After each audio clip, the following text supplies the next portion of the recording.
दोस्तों नमस्कार। मैं डॉक्टर ज्ञान प्रकाश आयुर्वेदाचार्य।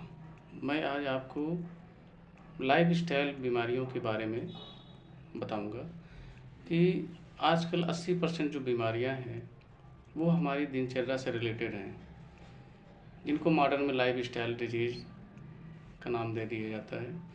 अगर हम अपनी लाइफस्टाइल में आहार विहार अगर सुधार लें तो हम 80% बीमारियों से छुटकारा पा सकते हैं।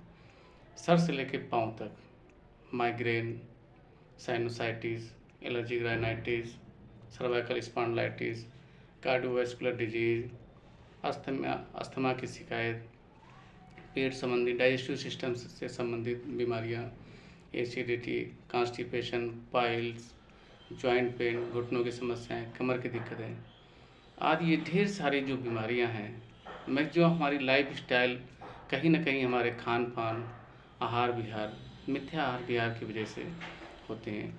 तो हम आज आपको इसके बारे में बताते हैं कि इसको हम किस तरह से अगर अपनी लाइफ स्टाइल सुधारें तो कैसे हम अपने जो शरीर में जो बीमारियां हो रही हैं उनसे कैसे हम छुटकारा पाएँ। तो सबसे पहले हम आपको बताते हैं कि इसमें सबसे पहले हम अपने आहार को ठीक करेंगे। आयुर्वेद चूँकि एक जीवन शैली है, जीवन विज्ञान है, अपने जीवन को, अपने आयु को कैसे बढ़ाएं इसके लिए पूर्ण रूप से इसमें विस्तार से वर्णन किया गया है। तो आयुर्वेद में सबसे पहले आहार, तो आहार में चूँकि जो मूलभूत सिद्धांत हैं जैसे कि पंचमहाभूत, आकाश वायु अग्नि जल पृथ्वी, त्रिदोष सिद्धांत, वात पित्त कफ एवं आहार में जो हमारे 6 रस होते हैं, तो उन 6 रसों में मधुर, अम्ल, लवण, कटु, तिक्त, कसाय, इस तरह से 6 रस हैं जो कि हम जो भी भोजन लेते हैं इन 6 रसों से ही युक्त लेते हैं। आप लोगों ने सुना होगा 56 भोग।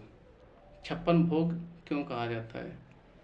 56 भोग के अलावा 80 भोग, 90 भोग इस तरह से क्यों नहीं कहते? डिश तो बहुत सारी होती हैं, सैकड़ों की संख्या में डिशें होती हैं, लेकिन 56 भोग ही नाम क्यों दिया जाता है भोजन में? क्योंकि ये जो 6 रस हैं इनके परस्पर संयोग से जो हम स्वाद ग्रहण करते हैं वो 56 प्रकार से ग्रहण करते हैं, इसलिए 56 भोग कहा जाता है। तो मधुर, अम्ल, लवण, इन रसों में जो एलिमेंट है, 5 एलिमेंट जो आयुर्वेद में जो सर्वतंत्र सिद्धांत है उसको बताया गया है।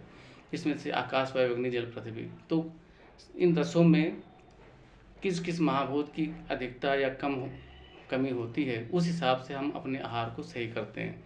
और वात पित्त कफ जो त्रिदोष सिद्धांत है, जिसमें वात पित्त कफ के अनुसार ही हमारे शरीर की प्रकृति होती है। 8 प्रकार की जो प्रकृतियाँ इसी दोष से आधार जो परस्पर संयोग से जो होती हैं, तो उसके अनुसार हम अपने आहार को ठीक करते हैं। और ऋतुओं के अनुसार, चूँकि आयुर्वेद में 6 ऋतुएँ बताई गई हैं, शिशिर, बसंत, ग्रीष्म, वर्षा, शरद, हेमंत। तो अलग अलग ऋतुओं के हिसाब से किस प्रकार का हमारा आहार होना चाहिए और उसी से संबंधित हमारी जो फिजिकल एक्टिविटी यानी हमारे विहार किस तरह से होना चाहिए, उस तरह चीज़ों का वर्णन किया गया है। तो हम क्रम वाइज बीमारी के हिसाब से हम इसमें आपको बताते चले जाएंगे। तो ये जो हमारा चैनल है इसको आप सब्सक्राइब करते रहिए, तो हर एक बीमारी का हम उसका विस्तार से आपको बताएंगे और उसी अनुसार आप फॉलो करें तो आप इन जो बीमारियां हो रही हैं उनसे आप बचाव कर सकते हैं। तो नेक्स्ट वीडियो में हम आपको बीमारी पे ले चलेंगे कि किस बीमारी में हमारा आहार विहार कैसा होना चाहिए। तो सब जैसे माइग्रेन है, कार्डियोवैस्कुलर डिजीज़ है, या अस्थमा है, या एलर्जिक राइनाइटिस है, सर्वाइकल स्पॉन्डिलाइटिस है, डाइजेस्टिव सिस्टम की दिक्कतें हैं, एसिडिटी है, पाइल्स है, इस तरह की जो आईबीएस की समस्याएं हैं, तो उसमें हमारा आहार कैसा होना चाहिए वो हम क्रम से बताएंगे। तो इस हमारे चैनल को आप सब्सक्राइब करते रहिए, फॉलो करते रहिए, तो हम विस्तार से आपको बताते चले जाएंगे। धन्यवाद।